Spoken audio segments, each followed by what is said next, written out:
तो फिल्म की शुरुआत में हमें नामी नाम की एक लड़की दिखाई जाती है जिसकी आंख अलार्म बजने पर खुलती है। नामी सारा ही दिन मोबाइल इस्तेमाल करती रहती है, जिसकी ऑफिस में काम करते वक्त, किसी से बातें करते वक्त और पार्टी में भी बस मोबाइल इस्तेमाल करती रहती है। फिर पार्टी करने के बाद रात को वो बस के जरिए घर जा रही होती है, तो वहाँ उसकी आंख लग गई थी, उसे पता नहीं चलता और उसका मोबाइल गिर जाता है। और जब वो जागती है तो उसे अपने मोबाइल का ख्याल नहीं रहता, मोबाइल के बगैर ही वो अपने घर आ जाती है, जिसके बाद वो एक लड़के को मिल जाता है। फिर अगले दिन भी नामी अपने घर गहरी नींद में सोई हुई थी, जहाँ तभी उसकी दोस्त आकर उसे जगाती है और तब नामी को ख्याल आता है कि उसका मोबाइल गायब है, इसीलिए वो उसे ढूंढने लगती है। पर जब मोबाइल नहीं मिलता तो वो अपने नंबर पर कॉल करती है और फोन एक औरत उठाती है। असल में जिस लड़के के पास फोन था वो अपनी मॉम की रिकॉर्डिंग के जरिए उससे बातें कर रहा था, मतलब कि बोल उसके मुंह में नहीं थी और वो उनकी आवाज ही नामी को सुना रहा था। वो औरत उसे बताती है कि हाँ, तुम्हारा मोबाइल मेरे पास ही है। ये सुनकर नामी उसे एक होटल में बुलाती है, जिस पर वो मान भी जाता है। वो लड़का फिर उसका मोबाइल चेक करने लगता है, पर पासवर्ड की वजह से उसे नहीं खोल पाता। इस वजह से लड़के को गुस्सा आ जाता है, वो मोबाइल की स्क्रीन ही तोड़ देता है। दूसरी तरफ शेर से दूर जंगलों में एक लड़की की लाश मिलती है, जिसकी हालत काफी खराब थी क्योंकि काफी बेरहमी से उसे मारा गया था। इस केस को एक ऑफिसर देख रहा था, जो अपने साथी को कहता है कि इस कत्ल खून का शक मुझे अपने बेटे जून पर है, जो पिछले 7 सालों से गायब है। जून और कोई नहीं बल्कि वही लड़का था जिसे नामी का मोबाइल मिला था। तो इस सिलसिले में इस ऑफिसर ने बहुत सारी चीजें भी पता की होती है। तो उसका साथी कहता है कि आपको बस शक है, पर उसे पकड़ने के लिए हमें सबूत इकट्ठा करने होंगे। उधर नामी अपने डैड के होटल में आकर उनसे मिलती है। उसे पता चलता है कि मेरे डैड का इंस्टाग्राम अकाउंट भी है, तो ये जानकर उसे काफी खुशी होती है। अब तभी नामी के पास उसी औरत की कॉल आती है जिसके पास उसका मोबाइल था। वो कहती है कि गलती से तुम्हारे मोबाइल की स्क्रीन टूट गई है, मैंने उसे ठीक करने के लिए मोबाइल की एक दुकान पर बेच दिया है, पैसे भी दे दिए, तो तुम उस दुकान पर जाकर अपना मोबाइल ले सकती हो। फिर थोड़ी ही देर बाद नामी अपना मोबाइल लेने के लिए उस दुकान पर पहुंच जाती है, जहां उसे जून भी दिखता है जिसने मास्क लगाया हुआ था। वो नामी के मोबाइल की डिटेल्स में उसका पासवर्ड भी पता लगवा लेता है और फिर उसका मोबाइल ठीक करने के दौरान वो उसमें एक हैक करने वाला सॉफ्टवेयर भी डाल देता है और उसके मोबाइल का एक डुप्लीकेट फोन बनाकर नामी को दे देता है। वो फिर वहाँ से चली जाती है। अब जो नामी अपने मोबाइल पर कर रही थी वो सब जून भी देख रहा था, क्योंकि उसने नामी के मोबाइल को अपने कंट्रोल में कर लिया था और ये भी उसे चला सकता था। वो उसके चैट्स, इन्हीं मैसेजेस पर वो किससे बात करती है, कॉल्स, यहाँ तक कि खुद नामी पर भी कैमरा के जरिए नजर रख रहा था। फिर रात में जब नामी अपने डैड के होटल में काम करवा रही थी तो तब जून भी वहाँ आता है और उसे बताता है कि मैं यहाँ आता रहता हूँ। वो उसे इसलिए नहीं पहचान पाती क्योंकि दुकान में उसने मास्क लगाया हुआ था। वो नामी से यहाँ की सबसे खास शराब मांगता है। अब क्योंकि वो उसके मोबाइल पर नजर रख रहा था तो उसे सब पता चल जाता है कि नामी को कौन कौन सी गेम्स पसंद है और किन किन चीजों में उसकी दिलचस्पी है, जिससे वो नामी को इम्प्रेस मुतासिर कर लेता है। और अब उसे अपने बारे में भी बताता है कि मैं एक ऐसी कंपनी में जॉब करता हूँ जो सॉफ्टवेयर, कंप्यूटर और इंटरनेट से जुड़े सारे काम करती है। उन दोनों को बातें करते हुए नामी के डैड भी देख रहे थे। फिर रात को नामी अपने दोस्तों से बातें करते करते सो जाती है और पूरी रात जून उसका मोबाइल ही चेक करता रहता है, जिससे वो उसके बारे में हर एक जानकारी और राज जान चुका था। जिसके बाद अगली सुबह नामी अपनी ऑफिस आती है। वो दरअसल एक कंपनी में काम करती थी। उधर जून अपनी पिछले शिकारी यानी उस लड़की की तस्वीर देखता है जिसका कत्ल उसने किया था, जो और कोई नहीं बल्कि वही थी जिसकी लाश जंगल में से मिली थी। जिसके बाद वो अपना अगला शिकार नामी को चुनता है। उधर नामी के पास उसकी बॉस आती है, कहती है कि हमारी कंपनी को एक काफी बड़ा प्रोजेक्ट मिला है, साथ ही तुम भी काफी अच्छे से काम कर रही हो, मैं तुमसे बहुत खुश हूँ, इसीलिए मैं तुम्हारी सैलरी दोगुनी कर रही हूँ, यानी कि डबल कर रही हूँ, पर तुम इस बारे में बाकी साथियों को मत बताना। अब उनकी ये सारी बातें जून ने भी सुन ली थी। उधर वो ऑफिसर ने जून के डैड घर आकर अपनी वाइफ से बातें करने लगती है, पर वो जून के बारे में उन्हें कोई बात नहीं बताती। हालांकि उन्हें पता होता है कि जून और उसकी मोम आपस में राब्ते में और बातें करती रहती है। वो फिर अपनी वाइफ को बताते हैं कि शहर में एक लड़की का खून हुआ है जिसका शक मुझे जून पर है और मैं ये बात जानता हूँ कि तुम उससे राब्ते में हो, क्योंकि मैंने तुम्हारी और उसकी बातें सुन ली थी। जो सुनकर फौरन वो बोलती है कि नहीं, मैं नहीं मानती, मेरा बेटा ऐसा नहीं कर सकता, वो किसी का खून भला क्यों करेगा।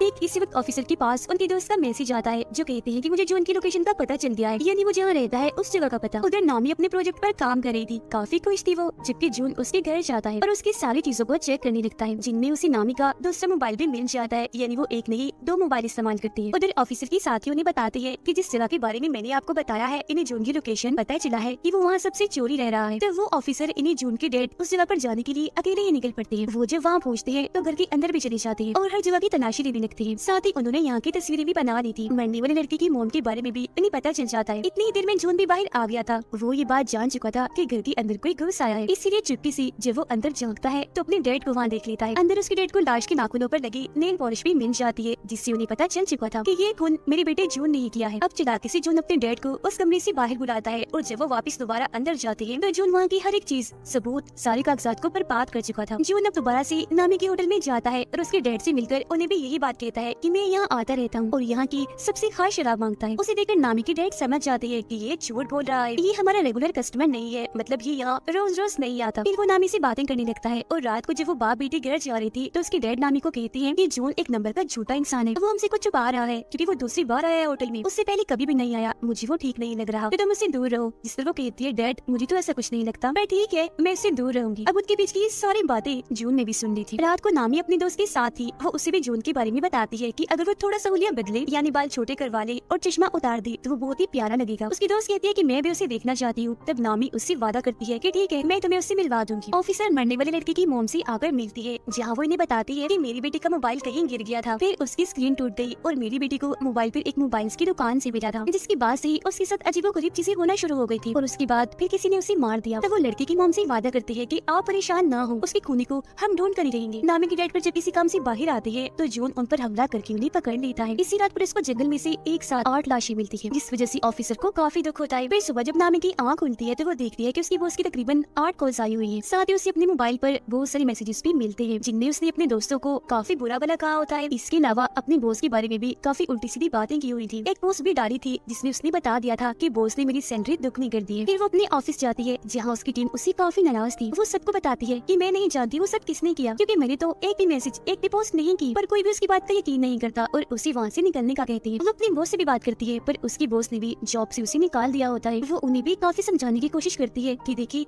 मेरी बात का यकीन करिए, कोई भी पोस्ट कोई भी मैसेज मैंने खुद से नहीं किया, मुझे लगता है किसी ने मेरा मोबाइल हैक कर लिया है, कोई मुझे फंसा रहा है, मतलब मेरे मोबाइल को कोई अपने कंट्रोल में लेकर चला रहा है तो जरूर उसी ने किया होगा। जिस पर उसकी बॉस उसे ये साबित करने का कहती है और धक्के मारकर उसे वहाँ से निकाल देती है। इस चीज से उसे काफी दुख होता है। वो सीधा अपने दोस्त के पास जाती है और उसे सबके बारे में बताकर काफी रोने लगती है।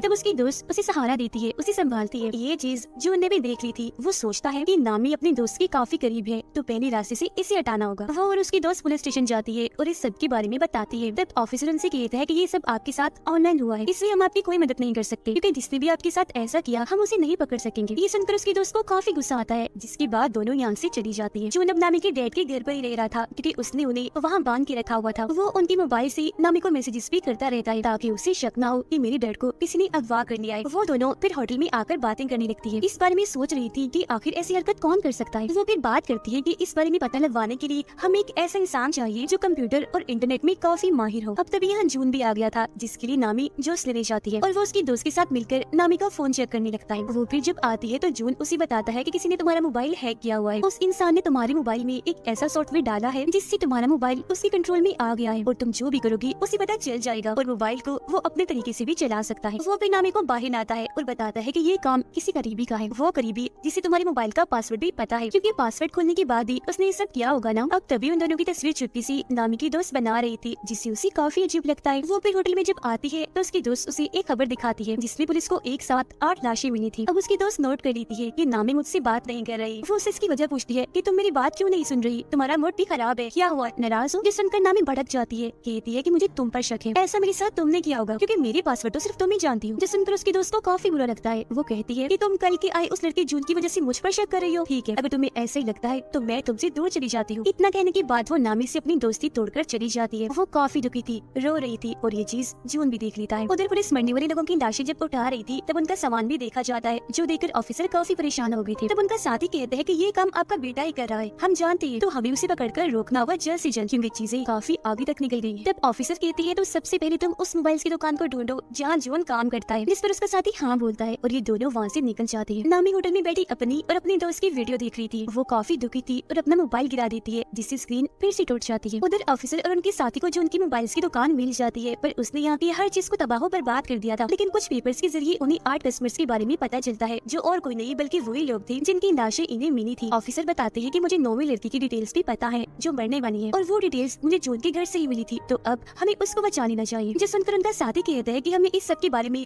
खबरों में भी चला देना चाहिए ताकि जून को जल्द से जल्द पकड़ा जा सके। अब तभी इधर नामी भी आ जाती है, उसने इन दोनों की बातें सुनी थी और जब वो वहाँ जून का नाम देखती है तो समझ जाती है कि और किसी ने नहीं बल्कि जून ने ही मुझे फंसाया है। उसने मेरा मोबाइल हैक करके वो सारी मैसेजेस और पोस्ट की थी, उसकी वजह से ही मैं आज अकेली हूँ, मेरे पास नौकरी भी नहीं है और मेरी इतनी अच्छी दोस्ती मुझे छोड़कर चली गई है। वो मजीद जून की कंपनी में कॉल करती है, जहाँ से उसे पता चलता है कि इस नाम का कोई भी वर्कर यहाँ काम नहीं करता। जो सुनकर नामी को जून पर काफी गुस्सा आता है और वो फैसला करती है कि मैं उसे अपना बदला लेकर उसे सबक सिखा कर ही रहूंगी। करूंगी। उसकी ये बातें ऑफिसर ने भी सुन ली थी, पर वो उसे ये बात नहीं बताते कि जॉन एक सीरियल किलर भी है, यानी एक खूनी जिसने न जाने कितने लोगों को मार दिया है। पर वो सिर्फ ये कहते हैं कि मैं भी जॉन को पकड़ना चाहता हूँ, वो अच्छा लड़का नहीं है। जिस पर नामी उन्हें एक आइडिया देती है कि मैं ऐसा करूंगी कि उसे मिलने के लिए घर बुला लूंगी, मैं आप लोगों को भी बता दूंगी, तो उसे पकड़ने के लिए फौरन आप लोग आ जाना। जिस पर वो दोनों ऑफिसर्स मान जाते हैं। फिर अगले दिन जॉन के पास नामी का मैसेज आता है जो उसे मिलने के लिए बुलाती है, जबकि उसके घर के बाहर नीचे दोनों पुलिस ऑफिसर्स गाड़ी में जॉन के आने का इंतजार कर रही थी। अब जॉन नामी की ख्वाहिश के मुताबिक अपना हुलिया बदलता है, जिसे वो अपने बाल काट कर चश्मा उतार कर उससे मिलने चाहता है। वो उसके घर के बाहर नीचे पहुंचता है, जबकि नामी ऊपर अपने घर में तैयार हो रही थी। लेकिन जब जॉन आगे बढ़ रहा था तो दोनों पुलिस ऑफिसर्स उसे पकड़ लेती हैं, पर उसका चेहरा देखकर समझ जाते हैं कि ये जॉन नहीं है बल्कि कोई और ही है, क्योंकि दरअसल हुलिया बदलने की वजह से वो उसे पहचान नहीं पाई। अब जॉन उन दोनों को धमकाने लगता है कि मैं तुम्हारे खिलाफ रिपोर्ट करूंगा, क्योंकि मैं मासूम हूँ, बेकसूर हूँ और तुम मुझ पर शक करके गन दिखा रही हो। जिस प्रोफेसर का साथी कहते हैं वो दरअसल हमें गलतफहमी हो गई थी, हम किसी खूनी को ढूंढ रहे हैं। पर जॉन उनसे कहता है कि खैर जो भी है देख लूंगा तुम्हें।